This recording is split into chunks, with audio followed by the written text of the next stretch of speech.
Deus abençoe. Vamos ficar de pé um minutinho, irmãos? Só para a gente exercitar um pouco aí as nossas pernas e a nossa atenção. Nós começamos a falar algumas semanas atrás sobre as cartas aos anjos das igrejas à Ásia Menor, e hoje nós vamos ler a palavra de Deus no Apocalipse, capítulo de número 3. Nós vamos ler a palavra de Deus, alguns versículos, 6 versículos. É a quinta carta à igreja de Sardes. E a palavra de Deus diz assim: e ao anjo da igreja que está em Sardes escreve: isto diz o que tem os 7 Espíritos de Deus e as 7 estrelas. Eu sei as tuas obras, que tens nome de que vives e estás morto. Sê vigilante e confirma o restante que estava para morrer, porque não achei as tuas obras perfeitas diante de Deus. Lembra-te, pois, do que tens recebido e ouvido, e guarda-o, e arrepende-te. E se não vigiares, virei sobre ti como um ladrão, e não saberás a que hora sobre ti virei. Mas também tens em Sardes algumas pessoas que não contaminaram suas vestes, e comigo andarão de branco, porquanto são dignas disso. O que vencer será vestido de vestes brancas, e de maneira nenhuma arriscarei o seu nome do livro da vida. E confessarei o seu nome diante de meu Pai e diante dos seus anjos. Quem tem ouvidos, ouça o que o Espírito diz às igrejas. Amém? Amém. Eu quero só chamar a sua atenção um minutinho antes de você se assentar e te fazer uma pergunta. Que tipo de igreja nós somos? Que tipo de igreja nós pretendemos ser?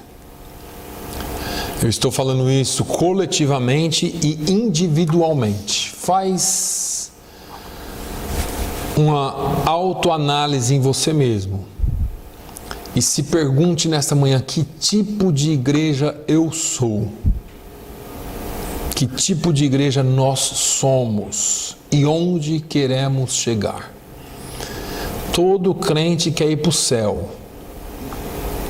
Amém? Amém. Mas você tem que se perguntar, e eu tenho que me perguntar.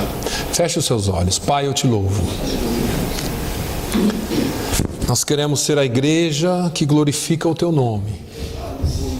A igreja que te agrada em tudo. A igreja que alcança um nível espiritual por ti desejado e por ti planejado. Nós não queremos, Senhor, sair da tua presença. Do Senhor é a glória, do Senhor é a honra, do Senhor é o louvor. Nós não queremos estar distantes de ti, Senhor. Nós não queremos estar distantes de ti. Pai, eu quero pedir perdão pelos nossos pecados. Eu quero pedir que o Senhor trabalhe em nós nesta manhã, pela tua palavra, Senhor, no nome de Jesus.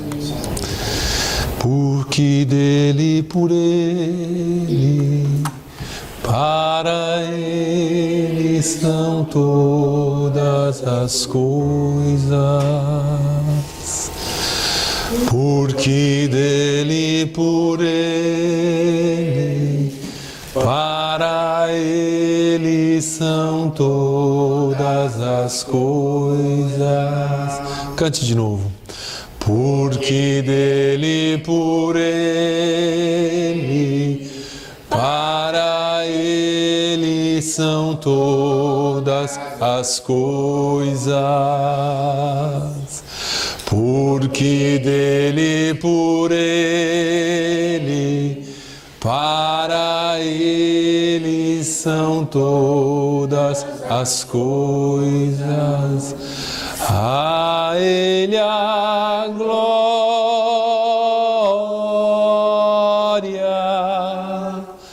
a ele a glória.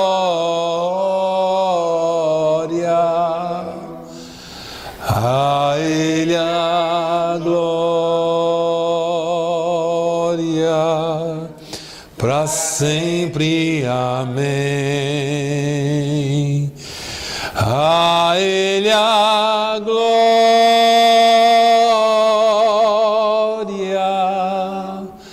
a Ele a glória,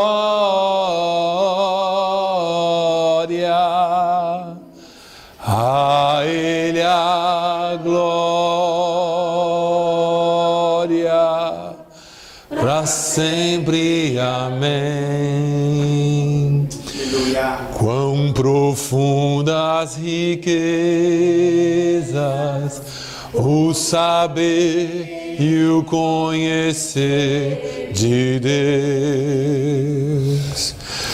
Quão insondáveis seus juízos e seus caminhos. Quão profundas riquezas, o saber e o conhecer de Deus. Quão insondáveis seus juízos e seus caminhos. A Ele a glória,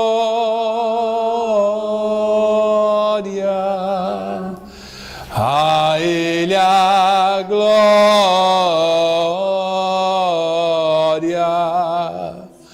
a Ele a glória, para sempre. Amém. A Ele a glória,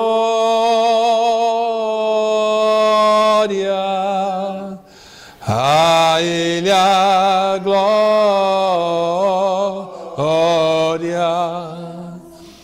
a Ele a glória, para sempre. Amém. Glória a Deus, aleluia, aleluia. Podeis assentar, meus irmãos. Aleluia. É bom que nós estejamos na presença de Deus. O reino de Deus é maior do que eu, o reino de Deus é maior do que você, o reino de Deus é maior do que a nossa denominação. O reino de Deus está acima do nosso conceito falho de igreja. O reino de Deus tem uma abrangência extraordinária. Nós estamos inseridos no reino de Deus e essa inserção não é com relação à denominação, mas essa inserção no reino de Deus é enquanto igreja. E a questão que eu fiz hoje, que tipo de igreja nós somos, ou que tipo de igreja nós queremos ser, é isso. É fazer parte do reino de Deus, não defendendo uma bandeira denominacional, não defendendo uma doutrina pessoal, mas defendendo o ser igreja. Há algumas semanas nós começamos falando aqui, como eu disse, das cartas aos anjos das igrejas localizadas na Ásia Menor. E nós estamos estudando o perfil de cada uma dessas igrejas, observando que elas representam a igreja como um todo, em todo o seu período na história da igreja na humanidade. Falamos aqui a primeira igreja, por exemplo, Éfeso. Foi a primeira igreja que nós estudamos e a primeira igreja da relação das 7 igrejas localizadas no Apocalipse. Esta igreja representa o período apostólico, ou seja, os 150 primeiros anos da igreja, ou da história da igreja. Representa uma época de avivamento, de poder, de fervor, mas também representa já o início da decadência espiritual da igreja, quando ela começa a esfriar, começa a arrefecer, como diz o bom português, começa a se adequar às coisas do mundo. A segunda igreja que estudamos foi a igreja de Esmirna. A igreja de Esmirna Foi essa igreja que sofreu por causa do nome do Senhor e não o negou. A igreja que viveu o pior período das perseguições sob o Império Romano, sob aqueles 10 imperadores que falamos aqui, que foram os 10 dias que Jesus profetizou. A igreja que padeceu, mas não negou a sua fé. Eu me lembro de falar que o problema dos irmãos de Esmirna não era o que um irmão tinha dito do outro, não era o que o outro tinha pensado do outro, mas eles estavam juntos, unidos, batalhando em um só propósito. E era o propósito de que o nome do Senhor fosse exaltado. Esmirna, como vimos aqui, tinha uma forte aliança com Roma, tanto que ela foi denominada o novo coração do Império Romano. Esmirna foi a igreja que mais sofreu perseguições pelo Império. Esmirna é a igreja que nos desafia. É a igreja que confronta o nosso perfil de cristianismo, o nosso estilo de vida e a nossa fé na prática. Esmirna é uma igreja sofrida, uma igreja perseguida. A terceira igreja que nós estudamos foi a igreja de Pérgamo. Pérgamo representa o período em que a igreja começa a declinar para o desvio doutrinário. Pérgamo representa o período que a igreja perde a condição de igreja perseguida de Esmirna e conquista, galga a posição de igreja oficial do Estado. E a partir, claro, da declaração, como eu disse aqui, politicamente estratégica do imperador Constantino, que declara a igreja cristã como a igreja oficial do reino, do império, ele libera toda espécie de culto, de crença e de manifestação religiosa. A igreja não é mais perseguida. A igreja agora é a igreja oficial. Mas é nesse período, e eu quero que você preste muita atenção nisso, e eu não estou aqui, eu quero que você se liberte da mentalidade religiosa. Nesse tempo existia uma só igreja, não tinha denominação católica e protestante ainda.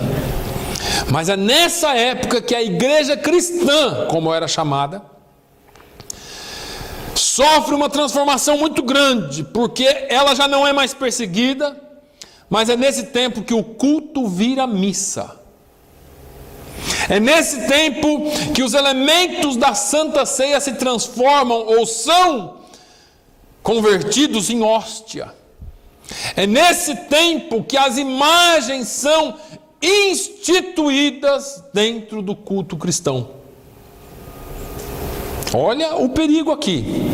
É nesse período que o título de sumo pontífice sai das pessoas dos imperadores, sai do imperador, passa do imperador, porque o imperador rejeita esse título, e o bispo de Roma o recebe e o aceita. É interessante lembrar que essa igreja, Jesus disse que ela estava onde estava o trono de Satanás. É um período muito difícil. E todo o sistema de culto pagão, de ocultismo, de feitiçaria, de magia negra de Babilônia tinha sido transferido para Pérgamo desde quando o Império Medo-Persa assumiu ou tomou a Babilônia. Então os magos, bruxos, agoureiros, todos mudaram para Esmirna e levaram consigo toda a sua espécie de adoração aos demônios para Pérgamo. E lá estava a igreja do Senhor. Então a igreja de Pérgamo representa esse período em que há o desvio teológico, a perda da referência. A igreja se afasta do seu foco. Pérgamo é a igreja que representa o período da igreja profana, a igreja que profanou o que era bíblico e entrou para um período bem negro. Aí nós estudamos aqui a igreja de Tiatira. Tiatira representa o período que vai mais ou menos do ano 600 até o ano 1500, quando explode a reforma protestante. Eu falei para os irmãos aqui, quando nós estudamos Tiatira, foram 2 domingos e não deu para falar tudo, porque Tiatira é uma carta, é a carta mais longa, mas é um período que explode a reforma protestante. O período representado por Tiatira, irmãos, é tão ruim, amargo, perigoso, que é chamado, eu disse aqui, de Idade das Trevas. Eu só estou fazendo uma recapitulação para você lembrar. É o período que, pelo simples fato de alguém permanecer fiel àquilo que em Atos chamava-se de a doutrina dos apóstolos, como está lá em Atos 2, nos últimos versículos do 42 em diante, o simples fato de qualquer cristão ser fiel a esses princípios fazia com que fosse perseguido pela própria igreja.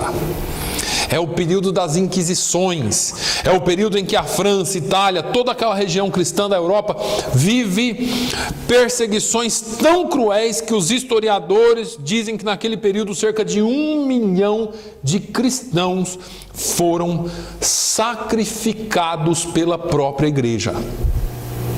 1 milhão de pessoas, a igreja matando o seu próprio povo. Agora, não eram mais os imperadores que perseguiam. Agora não era mais Roma enquanto império, mas Roma enquanto religião que matava o seu povo. É importante lembrar aqui que o que está em questão ali, eu já disse aqui, não é o que nós chamamos de evangélicos ou protestantes e católicos, porque nessa época, como eu disse, era só uma igreja só. A igreja cristã que se desviou, que se perdeu, que se extraviou. Aí nós vamos ter grupos nessa época, no final da época aqui de Tiatira, os huguenotes, os valdenses e outros grupos que professaram a necessidade de se manterem fiéis aos princípios doutrinários. Eles tiveram que fugir e viver em lugares ermos, em lugares escondidos, para que não fossem pegos, porque quando eles eram pegos, eles eram mortos pela igreja. Eu me lembro, eu estava estudando e pesquisando e lembrei da famosa noite de São Bartolomeu na França. Quem nunca ouviu falar de São Bartolomeu aqui na França? Na noite de São Bartolomeu na França, cerca de 70 mil cristãos foram mortos pela igreja. A história ela é tão triste, tão cruel, que diz que o sangue dos crentes corriam pelos esgotos da cidade. Irmãos, o negócio é terrível. Uma noite em que 70 mil pessoas foram mortas em uma única cidade. Quem os matou? Não foi o império, foi a igreja. A igreja perseguindo aqueles que queriam se manter fiéis aos valores doutrinários do cristianismo. É interessante que se nós pegarmos cada igreja que nós estudamos e formos aplicando cada momento histórico desse nas nossas vidas, nós vamos ver como isso é atual hoje. Você fala, pastor, nós não temos aqui uma perseguição como Tiatira ou como Esmirna, nós não temos aqui. Mas se você pega a história da igreja mundial, você vai ver que tem. Mas nós não vamos aplicar isso porque não é o nosso foco hoje. Vamos lá. Quando acontece isso, nós perdemos a noção do propósito. Quando a igreja perde o foco, ela perde a noção do propósito e ela passa a praticar a religião. E a religião, ouve bem, não está na lista de Deus para a nossa história. A religião não está, essa prática religiosa, essa politicagem religiosa não está na lista de Deus para nós. Nós não podemos. Nós precisamos ganhar almas para Jesus e não ficar com as nossas práticas religiosas, né? Então vamos lá. Passamos Tiatira, vem Sardes. Vamos entrar em Sardes aqui hoje. Sardes representa a igreja que vai dos anos 1500 até por volta de 1750. É nesse período que a igreja pareceu que ia reagir a partir da Reforma Protestante. Era o período que a igreja deu uma alavancada. Sardes era uma cidade bem importante, havia sido capital da Lídia. Nos rios que banhavam Sardes havia abundância de ouro, então Sardes era uma cidade rica. Ela era uma cidade rica, importante no contexto comercial, importante no contexto político, porque quando Ciro conquistou Sardes no século VI a.C., ele transformou Sardes na principal cidade comercial para o leste do império. Então, a principal via comercial do mundo antigo passava por Sardes. Portanto, era uma cidade muito importante. Em Sardes também haviam templos, como em todas as outras, há algumas divindades e alguns imperadores. Em Sardes estava a igreja do Senhor, como em todas as outras cidades. É interessante que você entenda que Deus sempre terá um povo e um grupo estratégico em qualquer lugar que seja. Pode ser ruim como for. Você pode falar Fall River é ruim, Fall River não dá, Fall River... Todo mundo tem uma historinha para falar de Fall River, mas Deus tem um povo em Fall River. Ele colocou um povo plantado nesse lugar. Amém? Então, Sardes era uma cidade importante. A igreja de Sardes, como eu disse, representa a época em que a reforma explode. No final da história de Tiatira, no final do período da Idade das Trevas, como eu disse, Deus começa a levantar alguns homens que promovem, que provocam uma reforma. E eles provocam uma revolução no meio da igreja. Todos nós já ouvimos falar sobre a Reforma Protestante. Aqui nós guardamos o dia da Reforma Protestante. Entre eles estão alguns nomes conhecidos como John Savonarola. Se você nunca leu, tem um livro chamado Heróis da Fé. Conta várias histórias de homens e mulheres de Deus que foram heróis da fé. Não são homens que estão na Bíblia, são homens da nossa história cristã. Então, John Savonarola, morto pela própria igreja porque pregava contra a idolatria. Quando instituíram o culto às imagens dentro da igreja, John Savonarola foi um que levantou e falou: não, isso está errado. Não pode, vocês estão contra os 10 mandamentos, contra o texto de Êxodo 20. E aí eles cortaram ele da terra, né? John Hus, morto pela própria igreja, ele era reitor da Universidade da Boêmia, atual República Tcheca, e ele foi a um concílio. Olha que interessante essa história aqui. John Hus, ele chamou os bispos da Boêmia, falou assim: a gente precisa ter uma reunião. E ele, tudo bem, vamos lá. E eles fizeram uma reunião e John Hus discursou para que a igreja voltasse aos princípios doutrinários, para que a igreja voltasse aos princípios da Bíblia, os princípios bíblicos. Enquanto John Hus falava, acreditando que estava entre irmãos, acreditando que estava seguro, alguém no meio da plateia, formada por bispos, gritou assim: mate esse herege. Escuta, eu reúno o concílio ministerial da igreja, somente obreiros, e venho aqui e começo a falar para os irmãos: irmãos, nós precisamos voltar às raízes, nós precisamos voltar à doutrina bíblica. Alguém lá no meio grita: mata porque é um herege. O concílio se reuniu e decretou a morte de John Hus. John Hus foi queimado vivo.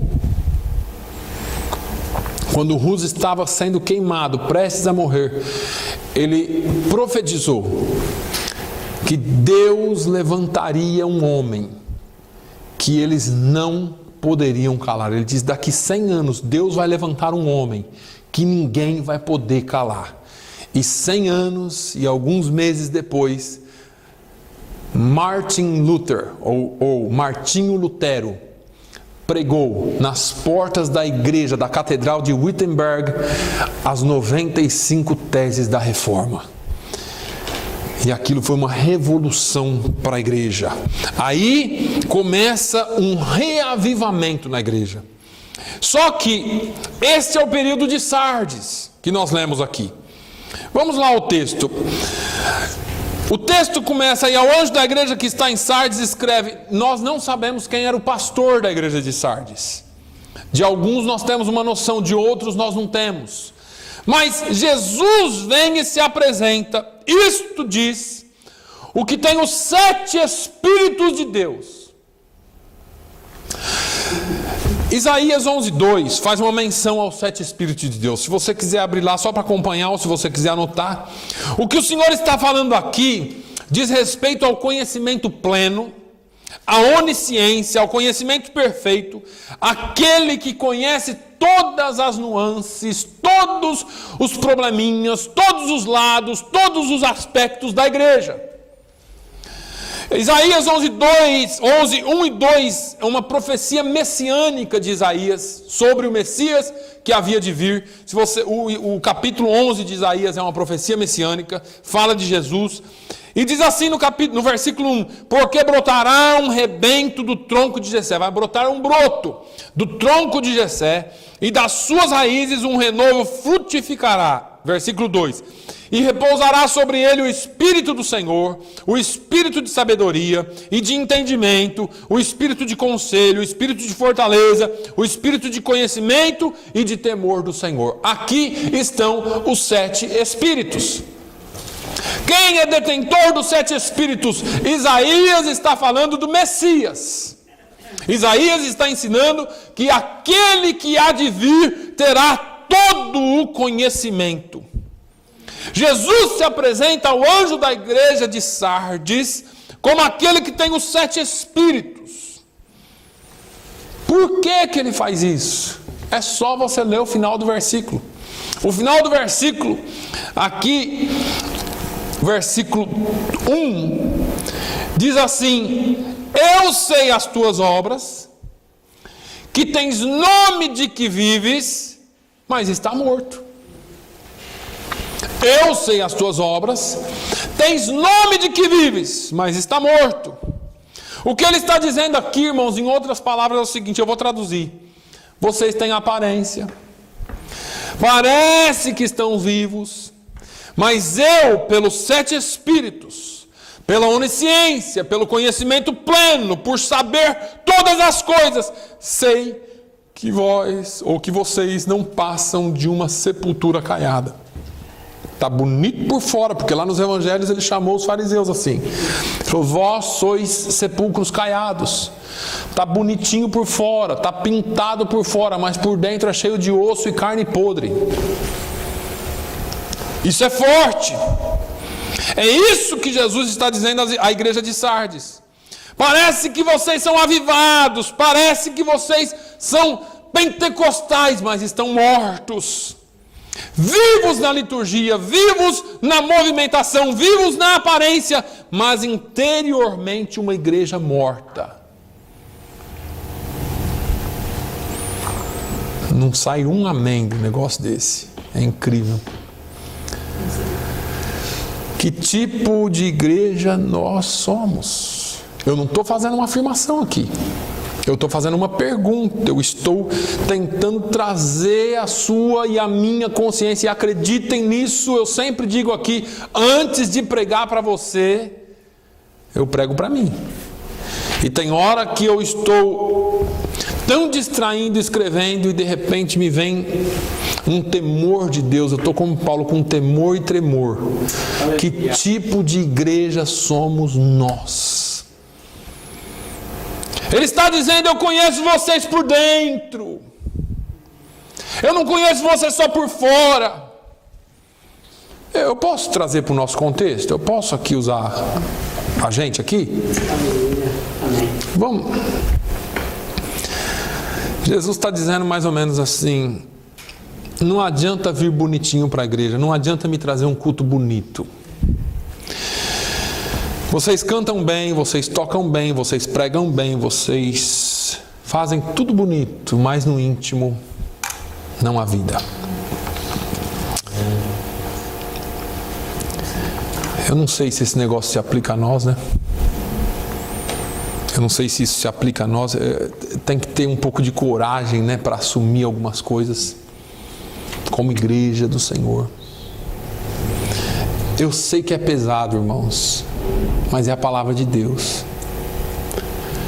Eu sei que é pesado, mas a gente precisa ter consciência de onde nós queremos chegar como igreja. Não adianta vir para a igreja, dar pulo, dar grito, chorar de alegria, sair daqui que nem um pavão, mas o interior não tem vida. É melhor você sair daqui mesmo coçando a cabeça e dizendo: meu Deus, tem misericórdia de mim, porque eu quero herdar o reino de Deus. Eu preciso estar em tua presença. Eu não quero perder a minha salvação.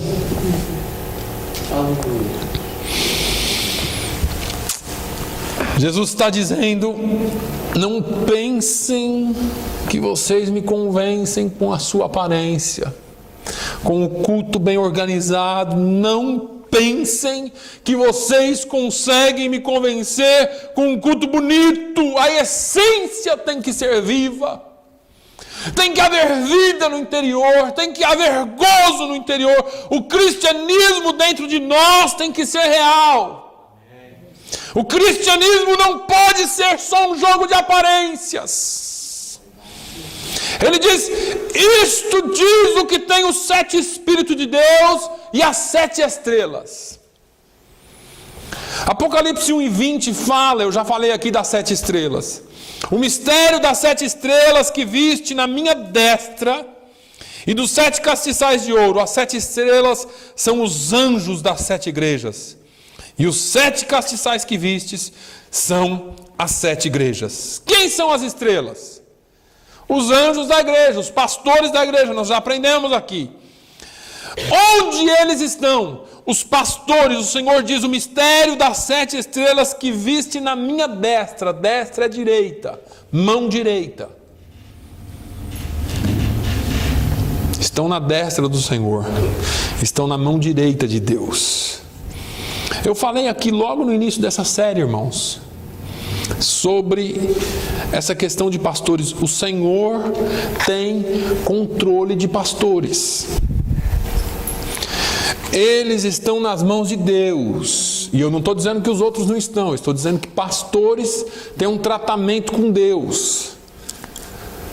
Ou Deus tem um tratamento com eles. Deus faz com eles o que bem quer. É bom que eu repita, é bom que eu fale de novo o que eu já falei aqui bem no início. Tem gente que trata e lida com pastores como se fosse boneco, como se fossem fantoches. Eu não estou aqui defendendo uma classe, não tem sindicato de pastor aqui. Eu estou falando da Bíblia.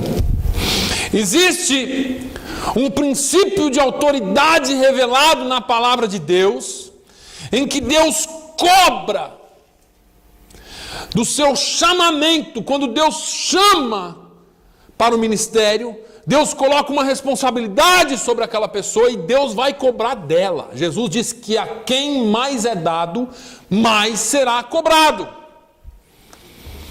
O camarada, ele está nas mãos de Deus. Se ele é de Sardes, se ele é de Laodiceia, se ele é de Filadélfia, se ele é de Esmirna ou de Tiatira ou de qualquer outra, não importa. O que importa é que ele está nas mãos de Deus e no seu devido tempo Deus vai tratar com ele.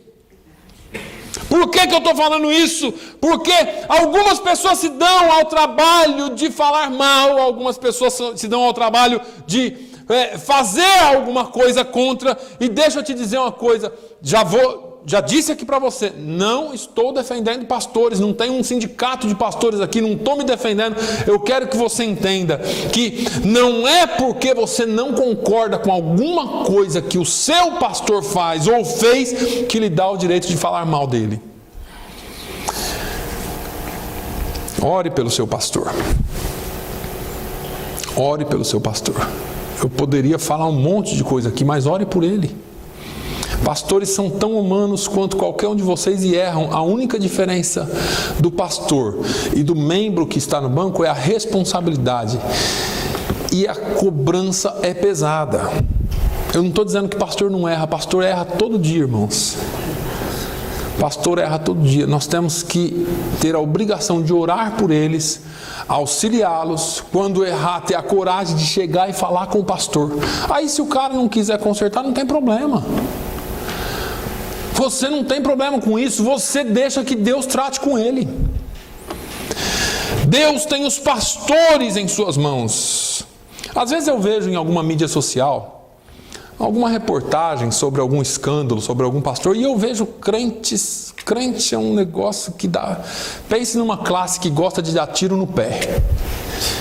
É crente. Porque eu não vejo advogado falando mal de advogado, eu não vejo católico falando mal de católico, espírita falando mal, mas eu vejo crente falando mal de crente demais. Então, crente gosta de dar tiro no pé. Aí sai lá o pastor lá da Conchinchina da Serra, foi pego adulterando, fez isso. Aí os crentes tudo espalha. E os crentes vêm embaixo falando que absurdo que você está... Irmãos, não entre nesse coro. Não entre nesse... Deixa Deus tratar. Se aquele pastor foi chamado por Deus, ele vai estar diante do trono de Deus um dia e Deus vai cobrar caro dele. Aleluia. Não somos nós que vamos fazer justiça. Então, não me venha falar mal de pastor, irmãos. E nem de crente. Vocês já sabem aqui como que é o meu negócio. Aquele irmão ali, aquela irmã ali. Irmão, você já orou por ele, já conversou, já... Vamos tratar esse negócio de maneira certa. Porque o que pode ser uma bênção pode se transformar numa desgraça para a igreja. O diabo trabalha com a desunidade. Nós temos que trabalhar com a unidade. Vamos continuar. Jesus disse que os escândalos virão, mas ai daquele por meio de quem vier o escândalo. Jesus já deixou isso claro. Jesus falou assim: é melhor o sujeito que trouxer escândalo amarrar uma pedra de moinha no seu pescoço e se jogar no mar. É melhor. Eu fico imaginando como vai ser. Então, irmãos, nós não podemos entrar nesse escândalo, porque se você repassa, você também está causando escândalo para alguém. Deixa aquele negócio morrer ali. Ah, pastor, está pondo panos quentes. Não, não estou. Eu só quero que você não desgrace a sua vida. Só isso. Porque nós precisamos manter a santidade. Esse negócio é assunto para quem chamou resolver. Não é para mim, não é para eu, nem para você. Não é para o vizinho, é para quem chamou. E quem chamou foi Deus. E Deus resolve esse negócio. Ah, o cara está roubando, o cara está... Deixa Deus resolver o negócio com ele. Não dá para caminhar com ele? Sai bonzinho. Procura um lugar onde dê para você caminhar. Mas não entre em batalha. Esse negócio pode ficar feio para o seu lado. Tem gente que pensa que pode fazer o que quer. Deixa o cara fazer o que quer. Tem um ditado que diz que Deus dá corda, mas não solta a ponta. É que nem pescar de anzol. Todo mundo aqui já pescou de anzol, né? O peixe pega ali, você dá uma puxadinha e deixa ele. E ele vai, e a vara enverga, e ele puxa aqui, você dá a linha, e ele vai, você traz de volta. Uma hora você vai trazendo, eventualmente o peixe vem na sua mão, não vem? Assim é algumas pessoas que acham que pode fazer o que quiser.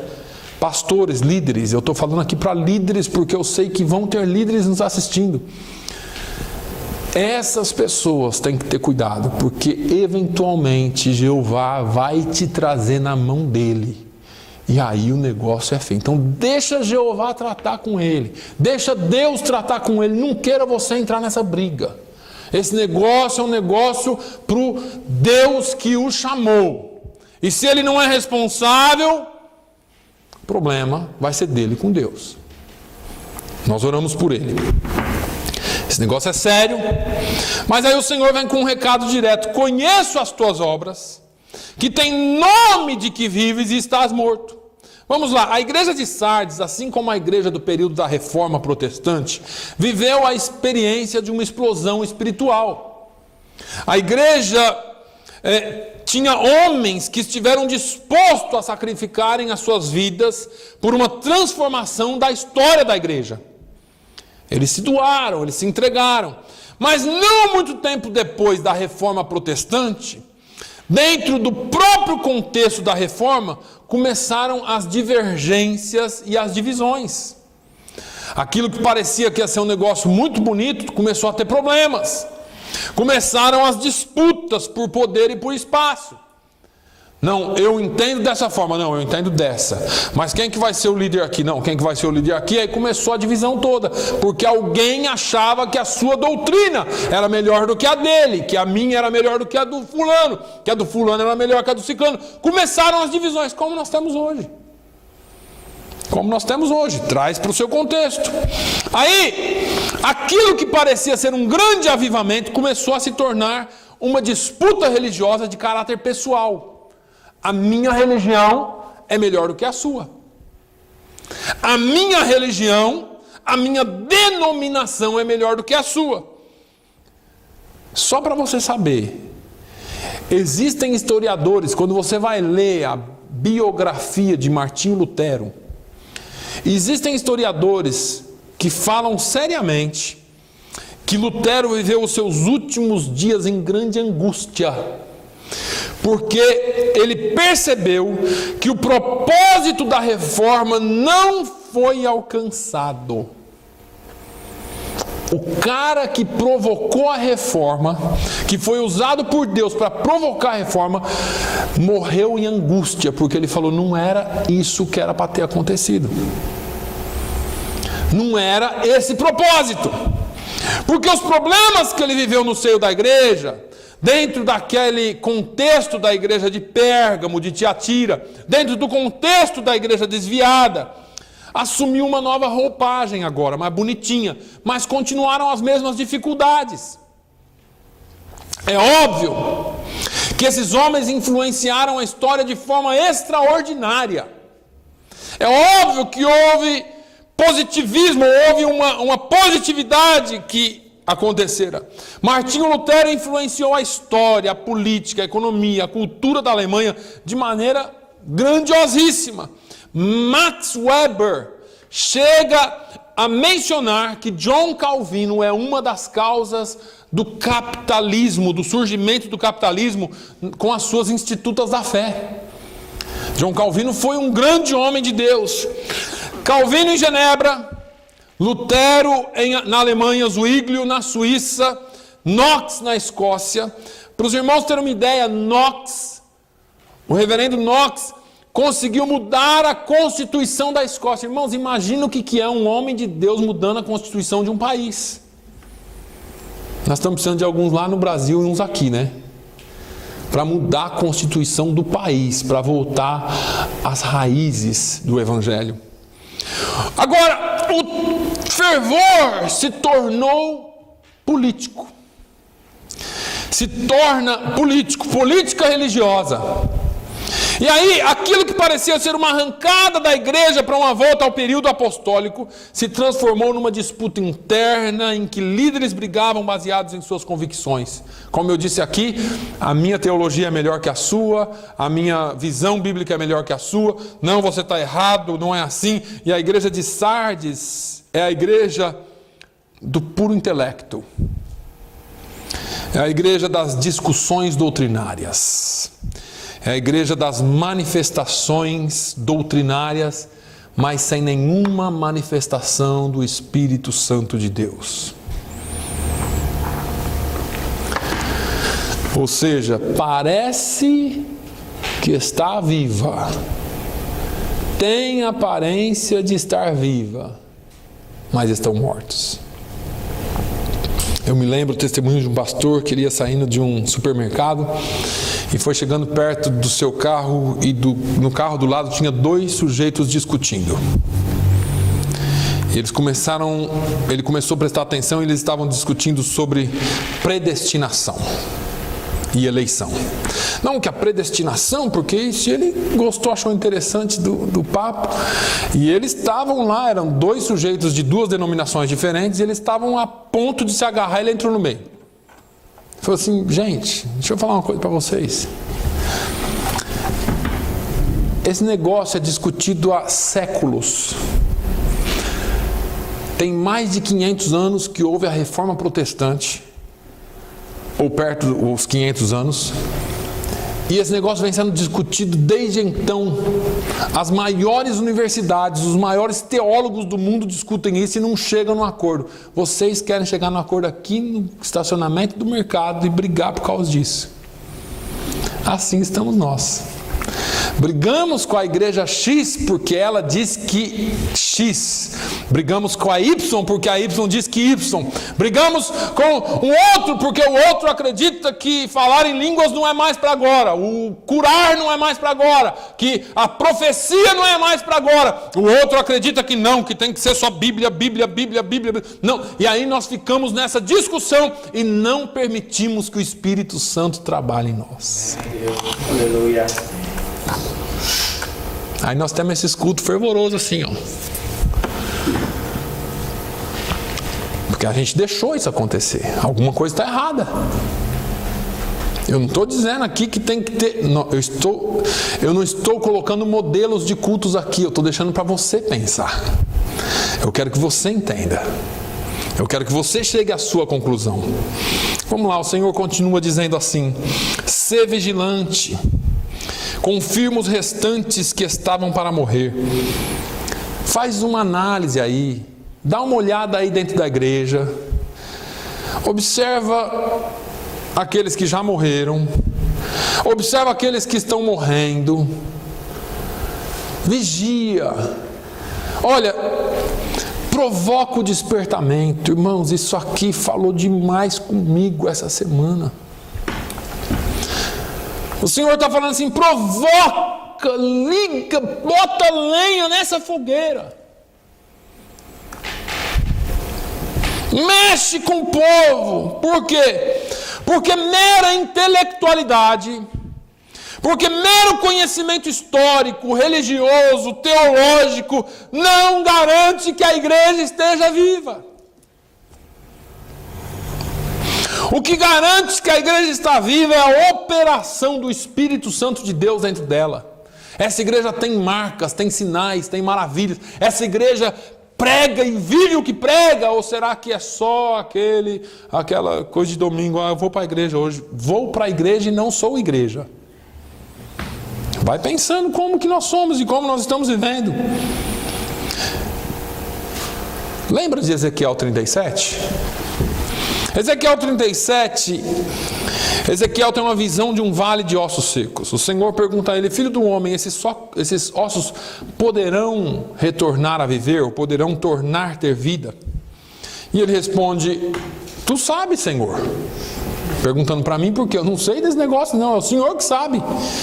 E ele diz assim, profetiza para o vale de ossos secos e diz-lhes que eu lhes enviarei carne e nervos e pele e músculos. E aí Ezequiel profetiza e diz assim, olha, eu profetizei, como o Senhor me ordenar, e houve um ruído muito forte, cada osso saiu do seu lugar e se encaixou com outro osso, e foi encaixando, e veio carne, veio pele, veio nervos, veio músculo, veio sobre eles, e eles ficaram corpos perfeitos.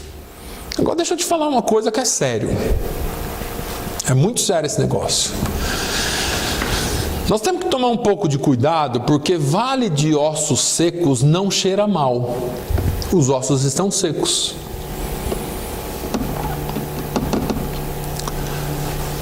Agora, corpo com carne, com pele, com nervos, se não tiver vida, apodrece e cheira mal.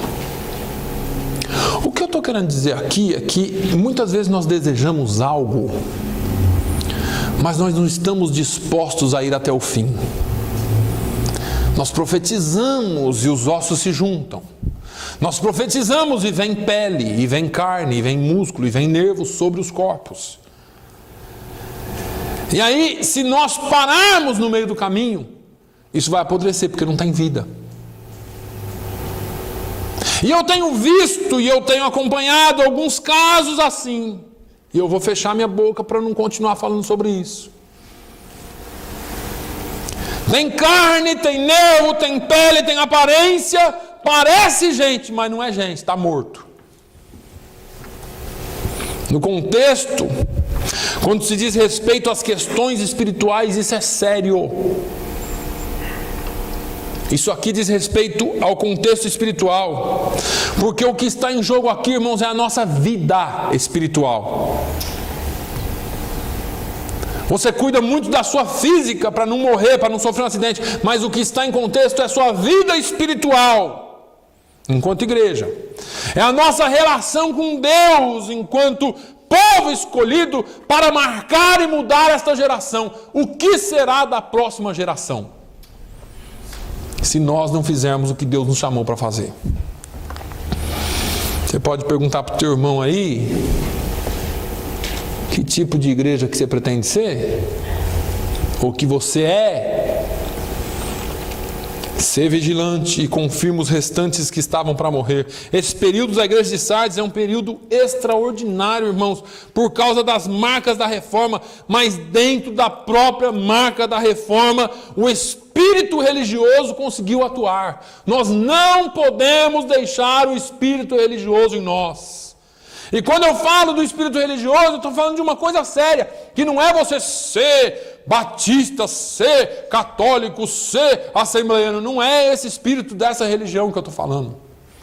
Eu estou falando do espírito de você ir à igreja, de você ser membro de uma igreja, e aí você achar que está tudo bem. Você acha que está tudo bem porque você faz parte do rol de membros de uma igreja, porque você tem uma carteirinha de membro no bolso. Essa carteirinha não é o seu passe para o céu. O seu passe para o céu é estar marcado e selado pelo Espírito Santo de Deus, que o Senhor Jesus te deu quando Ele redimiu a sua vida. Nós não podemos ir à igreja aos domingos, ir à igreja às quartas, ir à igreja às quintas. Nós precisamos ser igreja onde quer que nós estejamos. Nós não podemos deixar que a religião tome as nossas vidas. Aí o Senhor diz assim: desperta, vigia. Tem gente aí que não morreu ainda. Observa os que estão prestes a morrer. Esse negócio é para a igreja. Aqui, nesse período agora, já houve a ruptura. Já tem uma igreja romana e já tem uma igreja protestante. Aqui, por causa da reforma, já rompeu. Já existe duas denominações. Aqui, a igreja já são duas. Mas a igreja protestante saiu de dentro da igreja romana e trouxe consigo os mesmos vícios, com uma outra roupagem. E isso é muito triste, porque são poucas as pessoas que falam disso e têm coragem de falar disso. Nós nos julgamos tão melhores, nós nos julgamos tão mais santos, mas nós temos os nossos problemas de religiosidade tanto quanto. E aí alguém diz que você não pode usar calça, outro diz que você não pode usar saia, outro diz que você não pode cortar o cabelo, que você não pode fazer isso, que você não pode fazer... E colocamos tanto peso sobre a igreja, e esses são os menores. Colocamos pesos doutrinários maiores sobre as pessoas, e o Senhor já nos libertou de algumas coisas. O Senhor já cumpriu algumas coisas que era para nós vivermos em liberdade plena e sermos igreja onde quer que estivéssemos. Nós precisamos vigiar, nós precisamos ver aqueles que estão morrendo para trazê-los à vida. Ser vigilante. E agora vem um negócio forte demais aqui. Porque eu não achei as tuas obras perfeitas diante de Deus. Meu Jesus, o Senhor está dizendo assim: vocês têm discursos, vocês praticam o que vocês chamam de ética, vocês vivem dentro de toda a formalidade litúrgica, vocês vêm para o culto sabendo que vai ser 5 minutos de oração, 3, 4 louvores, palavra, oferta, crianças, Mensagem, em nome de Jesus, amém, vamos para casa. É a liturgia do culto. Tem toda uma formação litúrgica. Mas as vossas obras não são perfeitas diante de Deus. Isso é o que Jesus está dizendo. O culto segue toda uma organização, mas as vossas obras não são perfeitas. Deus não está falando contra a organização. Ele está falando contra as obras. Vocês podem ter organização, mas o interior tem que estar bom. Não adianta só vir fazer um negocinho tudo bonitinho, mas você está todo desmantelado por dentro. Imaginem só. Esses homens tiveram um impacto tão grande que 500 anos depois nós estamos falando deles. Imagine ouvir Lutero pregar. Imagine, a história diz que Calvino pregava e vinha gente do mundo inteiro para ouvir ele pregar. Havia um contexto perfeito, uma liturgia perfeita, mas Deus está dizendo assim: mas dentro, entre vocês, na essência, lá no núcleo, lá no profundo, as disputas continuam dentro de vocês. E elas fazem de vocês uma igreja com aparência, mas sem vida, morta. Se você puder, diga comigo assim: Senhor Jesus, eu não quero viver de aparência. Eu não quero viver de aparência. Igrejas que se vangloriam dos seus impérios, da sua história, da sua força, do seu conservadorismo. Igrejas que se vangloriam da sua influência, dos seus títulos, mas aos olhos daquele que tem os 7 Espíritos de Deus estão mortas.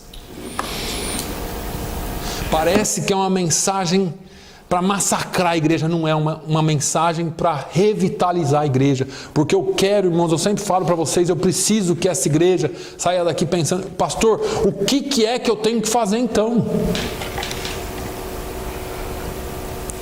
Se nós estamos nessa condição, ou se nós estamos em qualquer condição de uma dessas igrejas, o que é preciso ser feito? Tem que haver alguma disposição em nós para mudar. Porque enquanto do jeito que estiver bom, nós não vamos conseguir nada, nós não vamos para lugar nenhum, porque nós chegamos num ponto complicado. No início da reforma, tudo era poder, tudo era bom, tudo era empolgante, apesar das perseguições. Os líderes estavam lá, mas nós temos a tendência de com o passar dos anos, nós entrarmos numa posição, ou num estreito, ou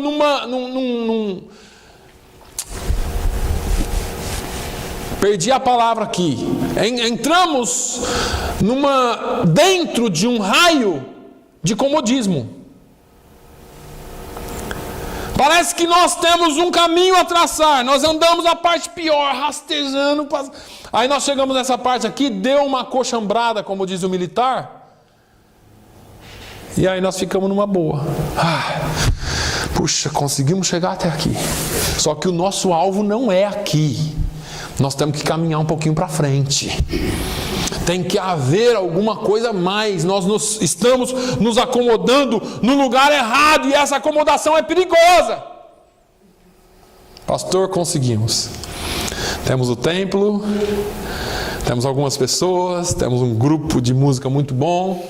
Todos os instrumentos, olha que igreja bonita, está tudo muito bem, mas não é aqui que o Senhor quer que nós paremos. Existe algo mais, porque corremos o risco de Ele olhar para nós e falar assim: ó, tá bonitinho, mas tá morto. E eu não quero correr esse risco. De tal maneira que a obra que é de Deus pode deixar de ser de Deus. Isso é perigoso. Por causa do caminho que a gente opta por trilhar na direção desta obra de Deus. Nós viemos e começamos uma obra, e agora para que lado nós vamos? O que é que nós queremos? O Senhor está dizendo: não tenho achado as suas obras perfeitas. Aí o Senhor diz assim: lembra-te, pois, do que tens recebido e ouvido. Irmãos, essa palavra original, no texto original, dá colocação coloca de forma que diz assim: eu fiz um depósito, eu dei um crédito para vocês. Se nós parássemos aqui agora e analisássemos a história desta congregação de língua portuguesa, de como começou aqui, você e eu não viveríamos tempo suficiente para pagar o favor de Deus. O crédito que Deus deu para essa igreja. Aleluia. O crédito que Deus deu. Irmãos, sabe quando você chega, você não tem documento, você não tem casa, você não tem nada, você está perdido e você não tem crédito com ninguém? Era assim. E Deus acreditou em vocês. Deus acreditou em nós. Ele falou: banco nenhum te dá crédito, eu vou te dar um crédito. E o crédito que eu vou te dar é infinitamente maior do que você pode pagar. Glória a Deus. Deus deu o crédito. Deus fez aquilo que nós não podíamos fazer. Ele acreditou em nós. Ele colocou algo sobre nós. Agora nós precisamos ter cuidado, porque aquela obra, aquele fogo no altar, que é para Deus, pode se tornar fogo estranho. Isso é sério. É só você ler a Bíblia. Nadab e Abiú eram sacerdotes e apresentaram fogo estranho a Deus e foram queimados por Deus instantaneamente. Foram mortos por Deus instantaneamente. Porque a obra que é de Deus em Atos, quando chega lá em Pérgamo, se transforma em obra do diabo.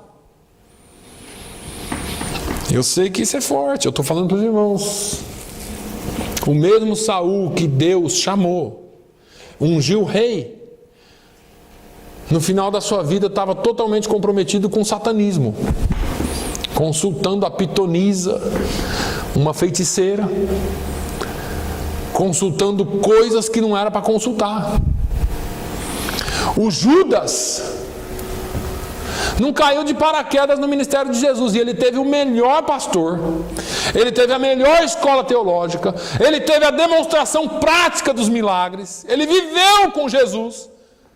E a Bíblia diz claramente que num dado momento o diabo, Satanás, entrou no seu coração. Crentes não estão livres, irmãos. Eu falo e já falei aqui de serem usados pelo diabo, por Satanás.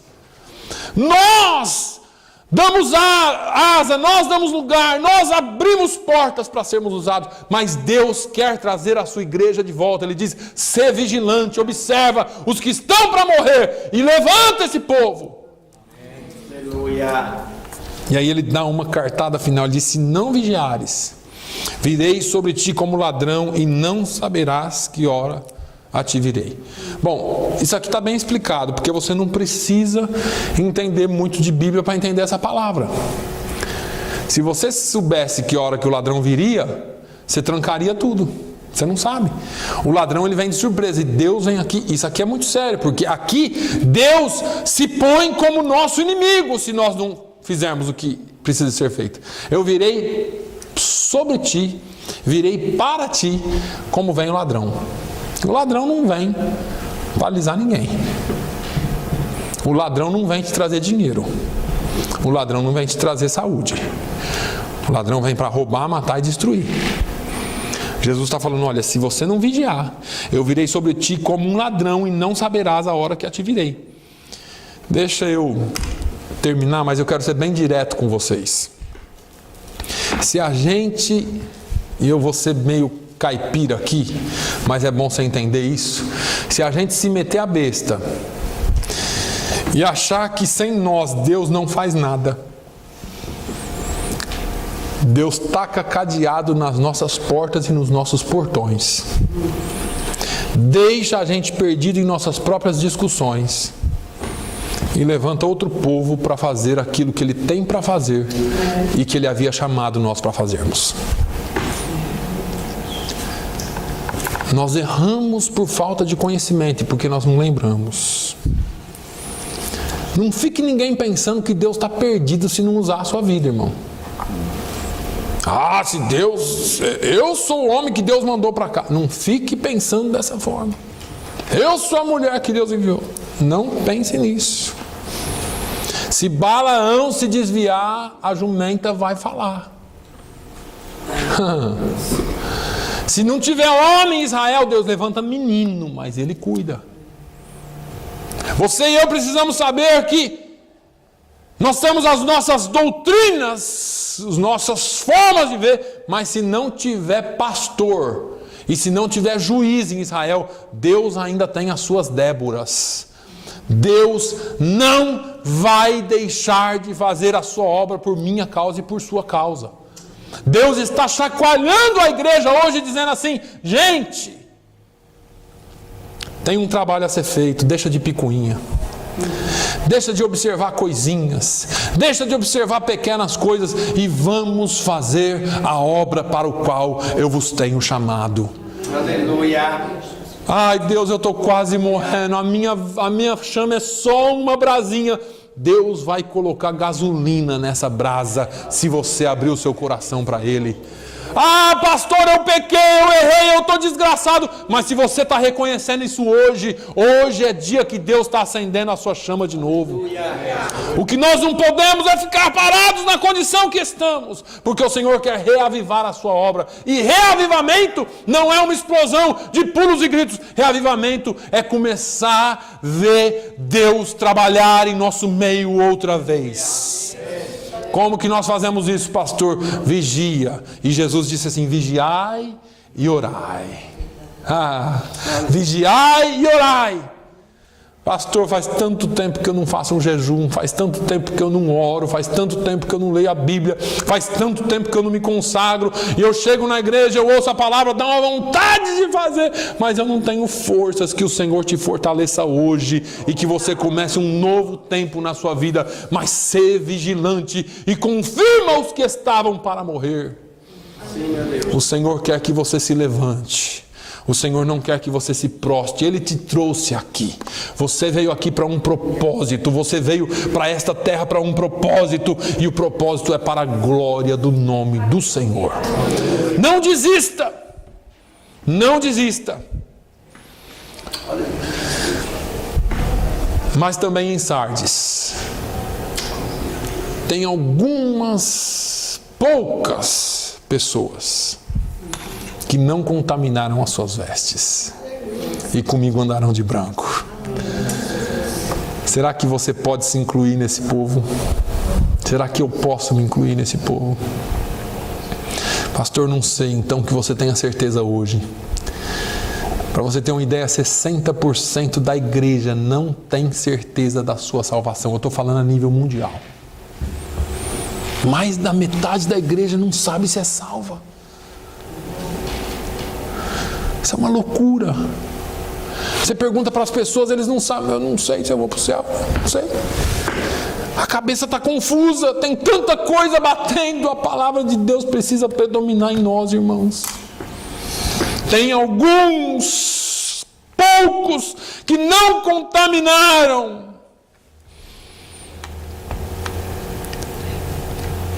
Aquela época era uma época de trevas.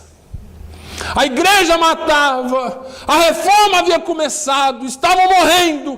Mas pense comigo, não sei se você já ouviu falar em Adoniram Judson. Naquele período foi um grande revolucionário do avivamento e das missões. Hudson Taylor, chamado de o pai das missões modernas. Viveu nos períodos que se representa a igreja de Sardes. John Wesley, aos 72 anos de idade, encabeçou um grande avivamento na Inglaterra. 72 anos. Encabeçou o grande reavivamento na Inglaterra.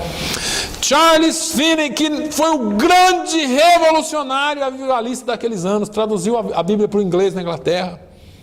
Moody, Dwight Lyman Moody. Esse homem que revolucionou a história conta que Charles Spurgeon estava pregando em Chicago e ele disse assim: o mundo ainda não viu o que Deus pode fazer através de um homem que se entregar sem reservas a ele. Diz que lá do fundo da plateia levantou um jovenzinho meio rechonchudo da área rural da cidade, caminhou até a frente, interrompeu o culto e falou: eu quero ser esse homem. era Muri. Aleluia. Antes de morrer, ele já tinha ganho mais de 1 milhão de almas para o Senhor. Deixa eu te dizer, o mundo ainda não viu o que Deus pode fazer através de um homem que se entregar sem reservas a Deus. Que o Senhor ache aqui entre nós alguém que esteja disposto a se entregar sem reservas em suas mãos. Aleluia. Tem em Sardes algumas poucas pessoas. Deixa eu te dizer, o Senhor sempre tem um remanescente. Não são todos que estão mortos. O Senhor tem um remanescente. O Senhor tem um povo fiel. E que eu e você sejamos achados entre eles. Aleluia. Pastor, a palavra foi dura hoje. Então é hora dessa igreja se conscientizar. E não se acomodar onde estamos, mas começarmos a provocar um reavivamento pessoal em nós mesmos e passar isso para outros. Lembre-se daqueles que não estão aqui, que poderiam estar. Alguns nós sabemos os motivos, outros nós não sabemos. Mas lembre-se deles. Lembre-se deles. E antes que você ligue, antes que você mande uma mensagem, antes que você vá, coloque o seu joelho no chão. Coloque o seu joelho no chão e comece a clamar pela vida deles. E comece a clamar pela vida desta igreja e dizer: Senhor, reaviva-nos, reaviva-nos, reaviva-nos. Manda o teu Espírito Santo, Senhor, para reavivar esta igreja, para reavivar essa cidade, e nós podemos ser uma arma nas mãos de Deus. Amém? Fique de pé, vamos orar ao Senhor. Pai, nós te louvamos, te bendizemos nessa manhã, Senhor, pela tua palavra. A tua palavra que choca, a tua palavra que nos impacta, a tua palavra que nos confronta e nos desafia. Nós queremos, Senhor, estar em tua presença. Nós queremos, Senhor, te louvar. Nós queremos, Senhor, te agradar. Nós queremos, Senhor, te servir. Oh, meu Deus. Chacoalha este lugar, ó Deus. Treme as nossas vidas, as nossas bases, para que nós estejamos em tua presença. Senhor, enche de fé aqueles que estão sem fé. Enche, Senhor, com a chama do teu Espírito aqueles que estão sem a chama. Oh, meu Deus, aqueles que estão se apagando. Oh, meu Deus, confirma no nome de Jesus, para que nós sejamos fiéis a Ti, ó Deus, em tudo. Pai, dê-nos uma semana abençoada. No nome de Jesus, guarda-nos e que nós estejamos de volta aqui quarta-feira, para a honra e glória do Teu nome, te louvando e te bendizendo, no nome de Jesus. Que o amor de Deus, que a graça do nosso Senhor e Salvador Jesus Cristo, a comunhão e a consolação do Espírito Santo, seja sobre todos nós, hoje e sempre. Todos digamos amém.